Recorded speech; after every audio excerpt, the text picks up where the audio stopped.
As a theoretical physicist, I am used to reducing things, heat to molecular motion, light to wavelengths, the motion of planets, to gravity. So when I hear a claim like maybe those things that we feel are going on in our mind, like beliefs and desires, do not actually exist, my first reaction is not horror, but curiosity. What would it mean, as a scientist and as a human, if the everyday language we use to describe minds is not just imprecise but fundamentally mistaken? The idea goes by a blunt name, eliminative materialism. The core thought is simple and audacious. We have a common sense about mind, which is sometimes referred to as folk psychology, that explains and predicts behavior by ascribing mental states, beliefs, desires, intentions, pains. It's the grammar we use to make sense of other people and ourselves. Eliminative materialists say, treat that grammar as a scientific theory. If it's a theory, it can be falsified. And if neuroscience matures enough, it might replace folk psychology with a new vocabulary that does not include the things our everyday talk assumes are real. This is not a new kind of skepticism. The roots run deep. Centuries ago, David Hume looked into the idea of a persisting self and found only a bundle of impressions. No stable, quote unquote.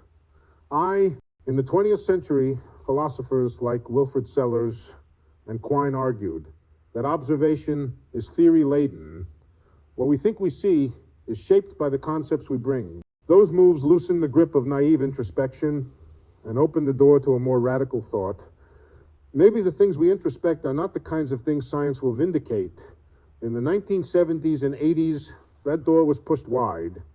Paul Churchland and Patricia Churchland sharpened the argument into a program. They suggested that folk psychology is a theory with systematic errors, and that a mature neuroscience, a so-called completed neuroscience, could reframe our explanations in terms of neural states, networks, and dynamics. The Churchlands did not merely want to tweak our vocabulary. They imagined a wholesale replacement.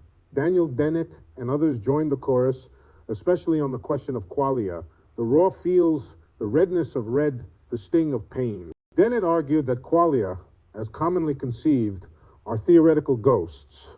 Once you examine them carefully, they dissolve into cognitive and functional descriptions. There are two main targets in the eliminativist sites. One is the propositional attitudes, beliefs, desires, hopes, fears, the sentence-like contents we attribute to minds.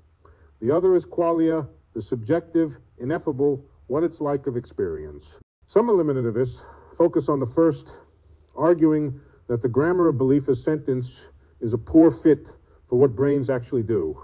Others, or sometimes the same thinkers, argue that qualia are misdescriptions, that the felt qualities we report are not ontologically robust entities, but shorthand for complex processes.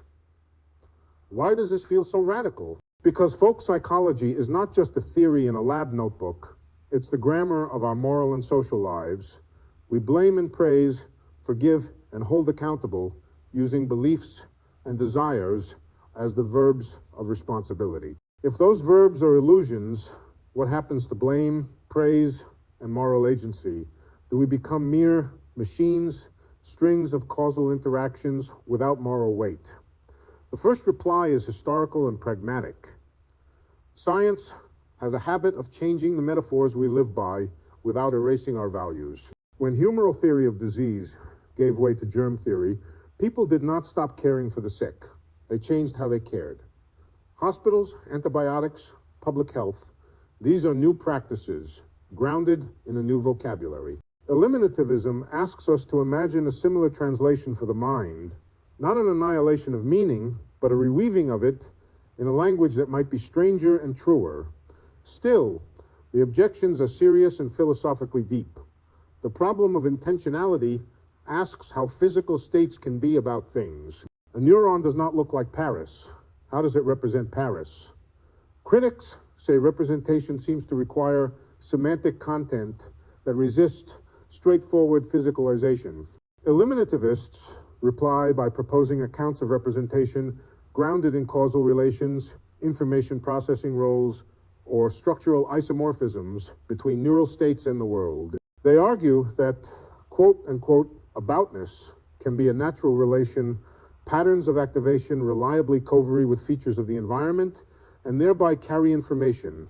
Whether that fully captures the richness of intentionality is contested, but it is a live research program rather than a mere handwave. Another thorny worry is the self-refutation charge.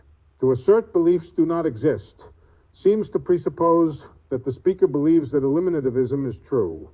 If belief is required to assert eliminativism, then eliminativism eats its own tail. Defenders respond in several ways. Some say the claim is a scientific hypothesis, not a performative contradiction.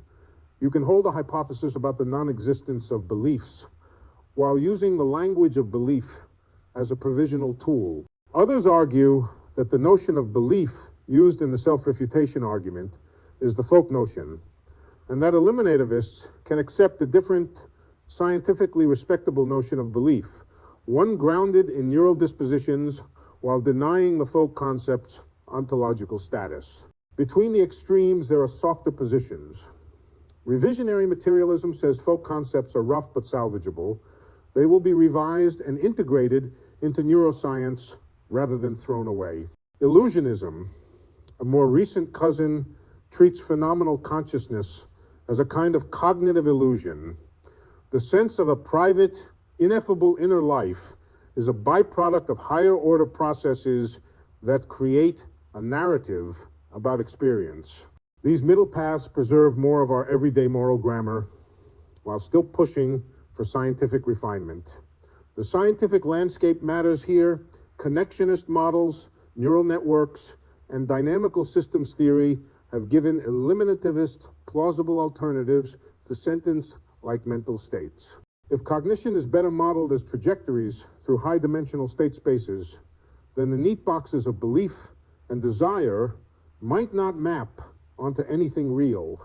Artificial intelligence adds another wrinkle: systems that process information and produce behavior without invoking folk psychological categories make the eliminativist scenario more imaginable.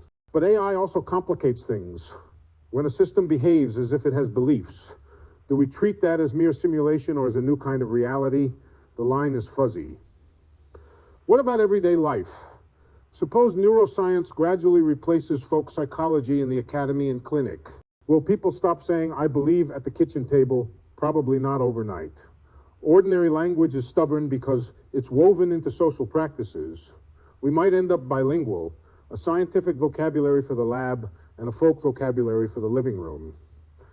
That's not necessarily a loss. The folk vocabulary is compact, emotionally resonant, and indispensable for social coordination. The scientific vocabulary is precise, predictive, and useful for intervention. Both can coexist, serving different purposes, but there is a deeper, quieter implication. If some of our self-narratives are pragmatic tools rather than metaphysical truths, then part of maturity is learning to tell better stories about ourselves. That does not mean becoming cold or mechanistic. It means being honest about the limits of our concepts and open to richer explanations. A physicist learns to live with counterintuitive truths. Space can curve, particles can be waves. We do not lose wonder, we gain a different kind of awe. The same could be true for the mind. If our talk of beliefs and desires is replaced by talk of networks and dynamics, we might lose a certain cozy certainty, but we could gain a deeper understanding of how patterns of activity give rise to behavior, creativity, and moral responsiveness. There are practical stakes too. If folk psychology is a poor guide for intervention, then therapies, education, and social policy might improve by adopting neuroscientific insights. On the other hand, if we rush to eliminate folk concepts without careful translation, we risk alienating people and undermining practices that work. The challenge is to let science inform our practices while respecting the social functions of ordinary language. At the end of the day, eliminative materialism is less a doctrine than a provocation. It forces us to ask, are the categories we live by discoveries about the world or convenient scaffolding? The answer may be both. Some scaffolding will be dismantled, As our explanatory reach grows, some will be repurposed. Whether beliefs and desires survive as metaphysical entities or become useful fictions, the conversation matters because it shapes how we understand responsibility, agency, and what it means to be human. So the next time you say, I believe, pause for a moment, picture the chalkboard, the coffee cup, the slow hum of a lab. Ask yourself whether you are pointing to a real thing or to a story that helps you navigate life. Either way, the question keeps us honest, curious, and human. It invites us to hold our concepts lightly and to be ready to rewrite the stories we tell about ourselves when better explanations come along. That willingness to trade comfort for clarity, to let go of old maps when new ones arrive, is the heart of both science and a thoughtful life.